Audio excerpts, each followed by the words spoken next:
તળાજા તાલુકાના વેળાવદર ગામ ખાતે રક્ષાબંધન પર્વની વર્ષોની પરંપરા મુજબ અનોખી રીતે ઉજવણી કરવામાં આવે છે. તો આવો જાણીએ વેળાવદર ગામના લોકો કેવી રીતે કરે છે ઉજવણી.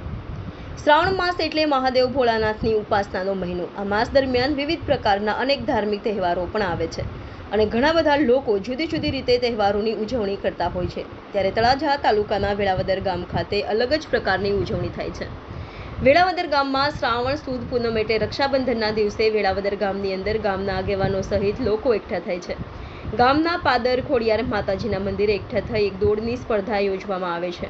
તેમજ 4 મટકી મૂકવામાં આવે છે અને તેમાં પાણી ભરવામાં આવે છે અને દરેક મટકીની ઉપર એક એક ચોમાસાના 4 મહિનાનું નામ લખવામાં આવે છે અને ત્યારબાદ જે મટકીમાંથી પાણી વધુ રીજે તેના પરથી કેટલો વરસાદ થશે અને કેવું વર્ષ જશે તેની પણ ગામ લોકો ખાતરી કરે છે. અને ગામના દરેક મંદિરે આ દિવસે ધજા અને શ્રીફળ ચડાવવામાં આવે છે. ગામના દરેક સમાજના લોકો હળી મળીને આ તહેવાર ઉજવે છે. આ માહિતી વેળાવદર ગામના સરપંચ વલ્લભભાઈ તથા ઉપસરપંચ સહદેવસિંહ તરફથી પ્રાપ્ત થઈ છે. બ્યુરો રિપોર્ટ સમ્રાટ સમાચાર તળાજા ભાવનગર.